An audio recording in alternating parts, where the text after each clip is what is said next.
Hello everybody. First of all, I'd like to say thank you to John for inviting me to be part of this symposium, and I apologize that I can't be there in person. I truly believe that the topics covered here today are extremely important in the context of the growth and intensification which is currently happening in many central areas of Toronto. Discussions such as the ones we're having today are fundamental in making sure that we direct this growth in a way which takes into account the diversity of Toronto's residents, as well as maintains an inclusive urban environment. I just defended my thesis this January, and my research looked at one aspect in particular of this inclusivity. My thesis was an exploration into a topic which has become very relevant to many people of my generation, and that's finding housing in urban areas which are becoming less and less affordable. This may not seem to be a very pressing issue while we're students and young professionals, given the many options of small units available on the market both to purchase and to rent. But what happens when the next stage of the life cycle dawns and children enter the picture? What kinds of options and choices do young families have when searching for a home in the city? These are the questions which form the research base and inspired the design exploration of my thesis.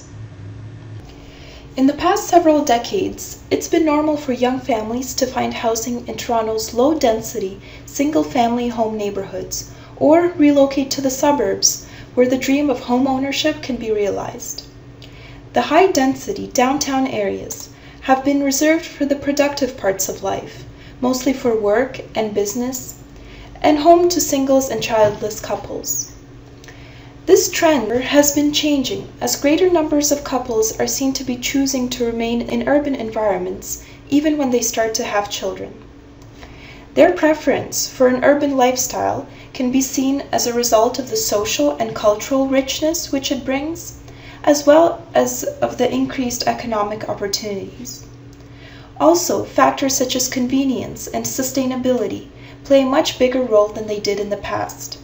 The possibility of living close to transit and amenities, of being able to bike to work, and generally of relying much less on the automobile are seen as the big advantages of urban living. Cities, for their part, should be trying to retain these young families, as losing them to the suburbs would mean pushing people out at exactly the time that they are starting to put down roots and to invest. The appearance of children in the urban realm hasn't been without conflict. There's been concern expressed about parents bringing children to cafes and to restaurants, as well as conflicts over the space taken up on sidewalks by strollers. This Toronto Life issue depicts it as the stroller mafia versus the city. Condominium amenities have also been a common battleground, with some resident boards placing restrictions on the presence of children in common spaces such as rooftops and swimming pools. Needless to say, an underlying assumption remains that somehow children and urban life are not compatible. An analysis of Toronto shows that childless households, shown here in blue, dominate the city's urban centers, while households with children, shown here in orange, are distributed on the peripheries. Even Scarborough, where the neighborhoods have the largest proportions of families, has a city center where childless households still constitute the majority. It's interesting to compare the demographics of Scarborough's Rouge neighborhood, where the main household type is the family and accounts for about 40% of all households, with the waterfront communities, where less than 15% of the households include children. This is not surprising, since this downtown neighborhood has the highest concentration of condominiums. But as this composition starts to slowly change and families choose urban living over the peripheries and suburbs, they're faced with the dilemma of being a minority in an urban environment which was not built to accommodate them. This can be witnessed in the struggles at City Place to build schools and other infrastructure for children, but the biggest struggle for families often comes before the search for schools and amenities, and it's that of appropriate and affordable housing. With single-family homes out of financial reach for the majority of families, the search shifts to condominium units, which have drastically decreased in average size over the past 10 years, while the price per square foot has continuously been going higher. Condos, even when they're built to include 3 bedrooms, in an attempt to accommodate families, often lack spaces which are vital for families' social well-being. Things such as small one-wall kitchens, tiny living spaces, and crammed entry areas make these condo units a poor choice for a family with children. Also, building amenities are usually made with consideration given only to adults rather than parents and their children. In addressing this problem, my research takes a twofold approach. On the one hand, it considers the economic and political side of the issue through a look at affordability of housing, and on the other, it analyzes the urban and architectural elements which are required by family life through a look at the compatibility for families in the design of housing. My research presumes that the lack of family-appropriate housing in Toronto cannot be solved only with architectural design, but that an economic and political framework must be established in order to understand the complexity of the problem and also to show how the appropriate design strategy could have the opportunity to be implemented. It can be seen that right now the private market is acting to drive families out of the city and is not able to address their needs in the urban developments being built. So that's why, in the economic and political framework, it's very important to look at the public and non-profit sectors and acknowledge that government action is required in order to create an inclusive urban environment accessible to all demographic groups. The history of affordable housing in Toronto has been rather uneven and often the result of the political climate present at each period of time. The federal level's role in providing housing assistance can be placed into 4 distinct periods. The first period is characterized by very little involvement.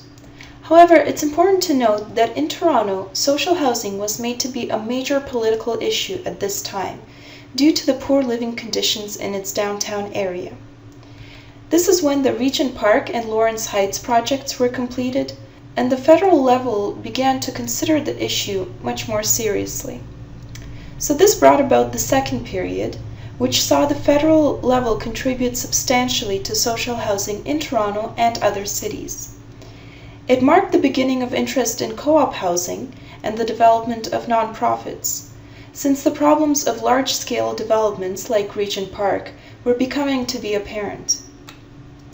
Alexandra Park was one of the first co-ops to be built in Toronto, and the St. Lawrence housing development was planned and implemented during this period.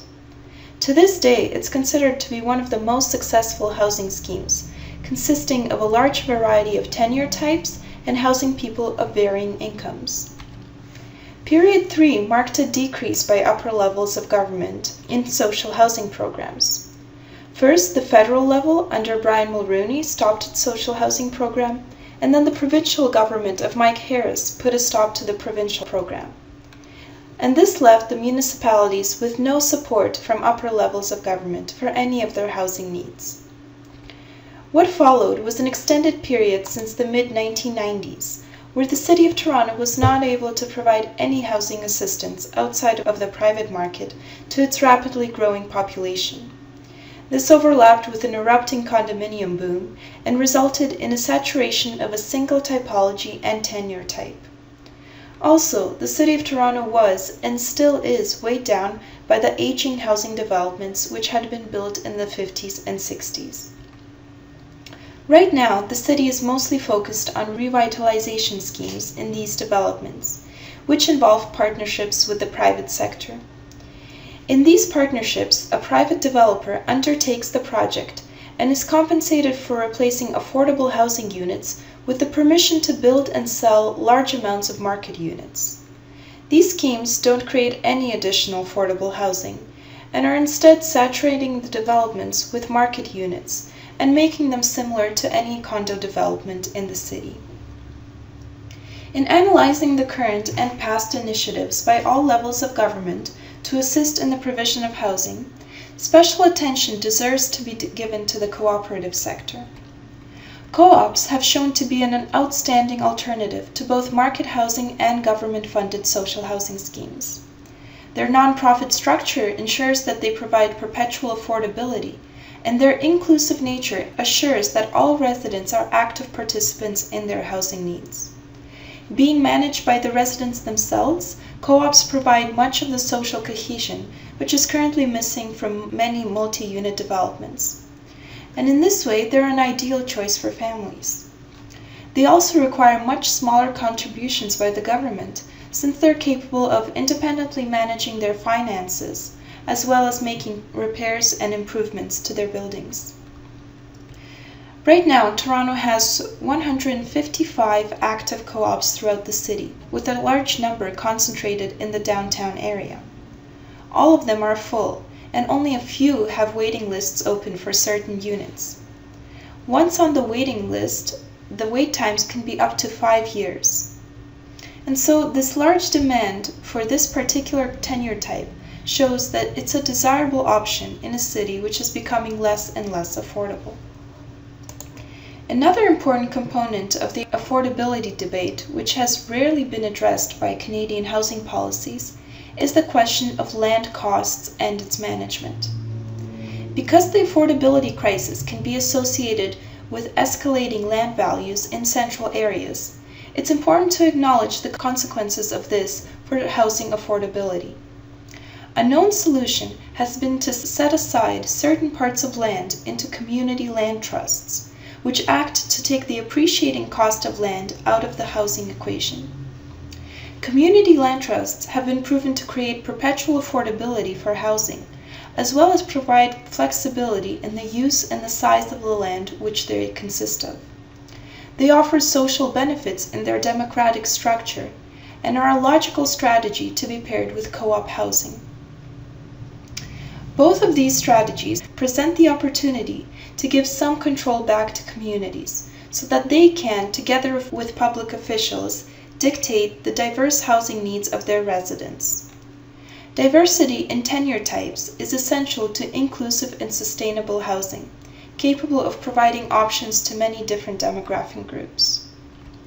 Canada was one of the last Western nations to implement a social housing strategy at the federal level, and still remains, together with the United States, a nation with very little government involvement in housing when compared to other Western nations. In a city like Toronto, where gentrification and private sector interests have shown their incapability of addressing the needs of many demographic groups, involvement of the public and non-profit sectors is essential if these groups are to have access to suitable housing. This thesis calls for increased political action towards housing, proposing the possibility of community land trusts and co-op housing as the economic framework which would allow the development of housing suitable for families. The second portion of my research looks at compatibility in the design of housing, focusing particularly on architectural aspects and elements which are crucial for families with children. Design of housing and the public realm in Toronto has given very little attention to the presence of children in the urban environment. It's therefore useful to look at international precedents and to determine which elements are successful in meeting the needs of families with children. These needs are derived from my own research conducted through literature sources, as well as from the current discourse on family housing happening in Toronto and throughout Canada. The conclusions reached in my own research were recently confirmed by a survey which the City of Toronto Planning Division conducted this past summer among families living in condos and rental apartments. The results were published as part of a study titled Growing Up, Planning for Children in New Vertical Communities. The displayed graphic shows the percentages of responses chosen to answer the question, when it comes to raising kids, what is the most important feature of your unit, building, and neighborhood? It's not surprising that at the unit scale, the number of bedrooms is the number one feature. At the building scale, outdoor green space and children's indoor play areas are prioritized. Also, not very surprising given the lack of these spaces in most condo developments. Outdoor green space can be difficult to implement with limited amounts of land. In this case, capitalizing rooftops as community gardens provides the necessary amenity without taking up land. And housing co-ops are often seen implementing these roof gardens into the design of their buildings. Play areas for children are also essential to any housing development for families. These spaces don't need to include typical playground equipment found in parks and schoolyards, but rather they should strive to engage the child's curiosity about the built environment, allowing areas where children are free to explore and to experiment. The location of outdoor green space and play areas in relation to the building itself and its units should be so as to facilitate their visibility from inside the building. This allows for children playing in these areas to be indirectly supervised by adults from within the building. This also has relevance to the hierarchy of spaces within the building. When there's a gradual transition from the private zone within the unit to the public zone of the street, children have the opportunity to incrementally explore the spaces outside of their home.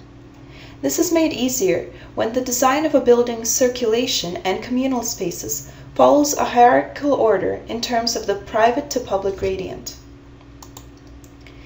The circulation spaces themselves play a significant role in the configuration of the building. Most multi-unit residential projects in Toronto use the double-loaded corridor typology, and design of these spaces is often minimal, resulting in long, monotonous, artificially lit passageways. Jane Jacobs, amongst others, has compared corridors to streets piled up in the sky. And in this way, a successful corridor requires as much diversity as a vibrant street would. Having enough width to encourage pause and interaction, having a varied treatment of its interior elevation, and maybe the possibility of having elements such as seating areas, play spaces, and planters, without interfering with the path of travel. All of these contribute to a vibrant space that can have a plurality of uses beyond that of a passageway. Eliminating corridors altogether and breaking up entrance points to the building makes it easier to achieve the hierarchical approach which I showed previously. Having a landing serve a small number of units creates intimacy between the residents who live there. A larger landing can provide a play area for children and an interaction space for adults. In Canada, this configuration in particular is complicated by the clause in the building code which requires that each unit above the second floor have at least 2 ways of egress. A possible solution to this is the use of scissor stairs, which I will talk more about later. With regards to the units themselves, many issues surrounding compatibility have to do with square footage, such as appropriate dimensions for living rooms and kitchens, and having several reasonably sized bedrooms. The element of flexibility and adaptability is rarely mentioned, but is essential for the unit to be able to respond to the dynamic growth of a family. The possibility of combining smaller units to create a larger one, or of reconfiguring the internal organization of a unit, helps the family remain in the same home for a longer period of time. The juxtaposition of smaller units with larger ones also creates the possibility to connect them and create scenarios of intergenerational living. All of these points were found to be crucial in the design of housing for families. However, it's important to note that they are beneficial to any residential project, and thoughtful design which focuses on the social needs of residents is applicable to any user group. The importance for families must be emphasized though, as families with children are more socially dependent on the local community than other household types. And the absence of a social consciousness in the design of contemporary multi-unit residential projects in Toronto can be seen to significantly impair families from finding suitable housing in the city.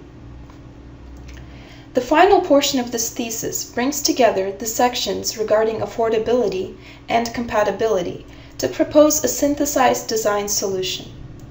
The presented design does not attempt to be absolute, but is rather an example of a solution which would be possible to achieve within the established economic and political framework and using the analyzed architectural elements to address the social aspects of housing. My design proposal explores the possibility of using municipal parking lots to provide land for the specific purpose of developing affordable housing for families. Parking lots are voids in the urban fabric, taking up land area and diminishing the walkability of neighborhoods. The fact that these lots in particular are owned by the Toronto Parking Authority makes them part of municipally owned land and creates the possibility for the city to set this land aside for development. I've chosen 30 parking lots with similar characteristics as potential sites for redevelopment. Together, they amount to 12 hectares of land, which is a significant land area to be taken up by surface lots in a city which is growing in population and density. They're also located in prime locations. They're close to transit and are in central areas. 17 of them are along avenues designated by the city for mid-rise development, and 10 are in urban centers outlined for intensification in the Places to Grow plan. Any one of these locations would be a desirable site for housing, and it's the position of this thesis that the municipality has the opportunity to place this land into one or several community land trusts and set it aside specifically for the purpose of affordable housing. In order to test the feasibility of an architectural design, I chose a site which consists of 3 parking lots in Bloor West Village.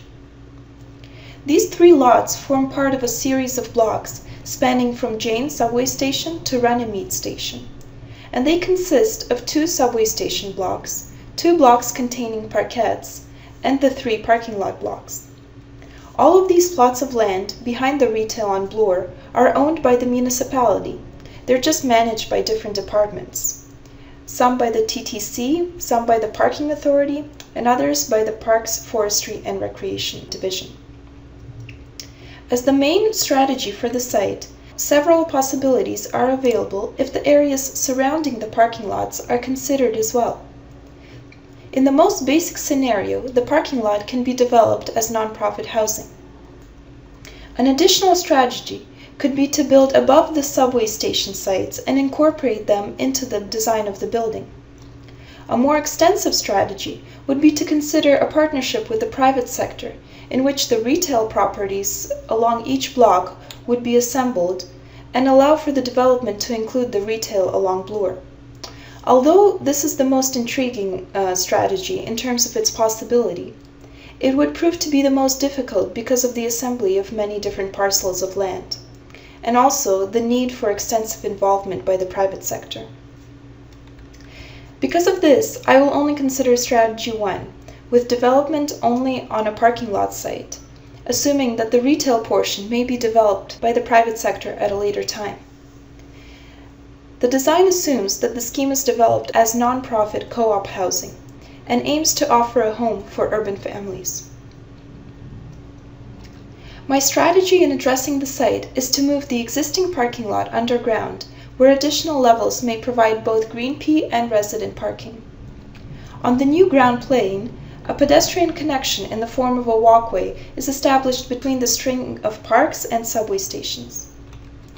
The residential fabric of the single-family home neighborhood is then extended, with townhomes continuing the sequence of houses, and a courtyard acting as a continuation of their backyards.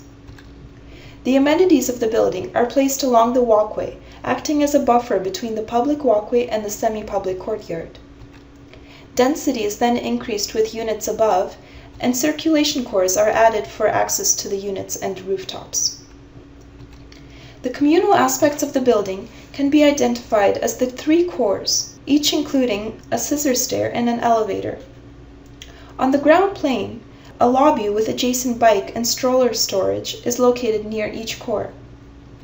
The 2 ends which face the residential streets are designated as co-working areas and could potentially be used as retail spaces by the residents or by the cooperative.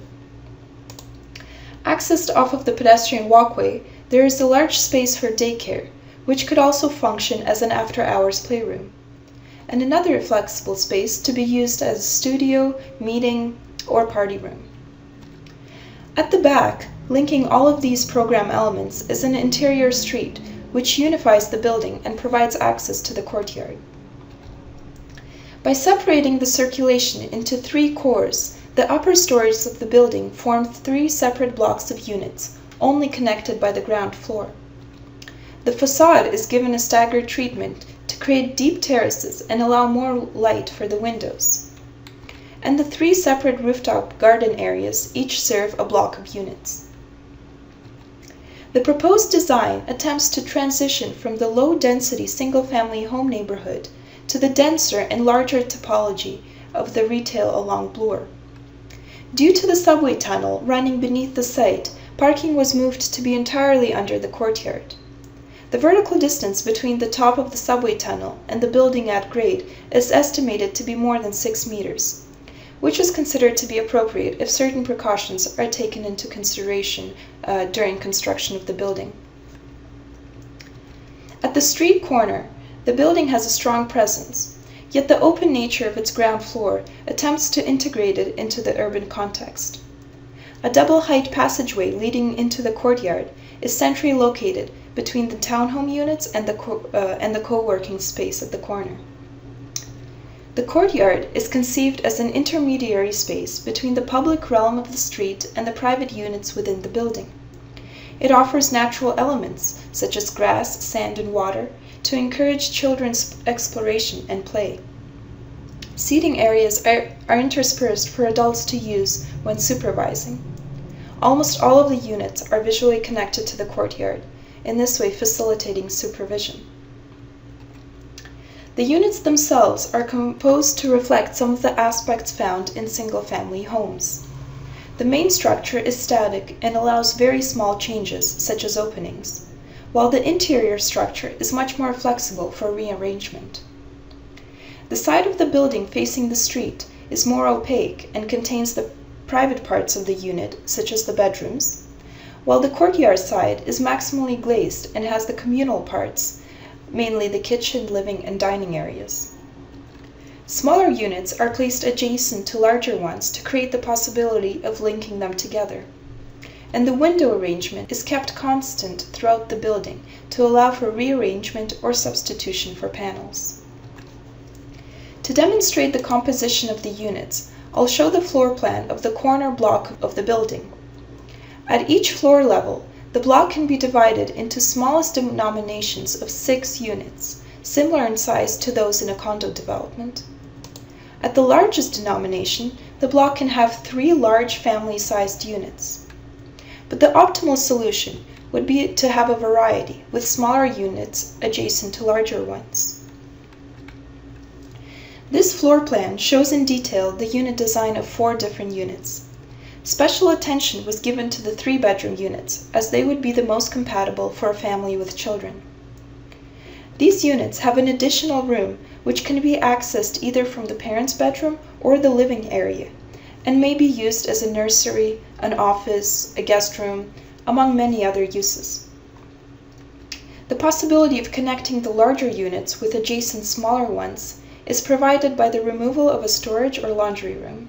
This would be beneficial in the case of grandparents or extended family members living close to the nuclear family. The kitchen and dining areas of the large units are made to always overlook the courtyard, establishing a visual connection between the most used space within the unit and the children's exterior play area. And finally, the landing has a communal area set aside for residents to use. Acting like a large elevator lobby, this area provides space for a small number of children to play, and through its protruding form is visually connected to the courtyard at the exterior. Being shared by a small number of residents, it allows for them to take ownership of the space and use it as their communal area. This design exercise displays the result of following a specific course of action in addressing the problems of housing affordability in Toronto. It doesn't try to dictate the only course of action, but rather it tries to bring to light the complexity of the issue and the necessity to address it on many different levels. Successful city building involves the participation of a variety of actors, able to provide a wide range of options and consider the diverse needs of the city's residents. Current practices in Toronto show that domination of the housing sector by the private market has led to a lack of choice and subsequent exclusion of families, as well as other demographic groups, from the urban environment. This thesis calls for an alternative approach to housing in Toronto, one which recognizes the diversity required in both the housing market and the city fabric, and in this way is able to create complete communities and an inclusive urban environment capable of accommodating people of all ages and at any stage in their life. Thank you very much.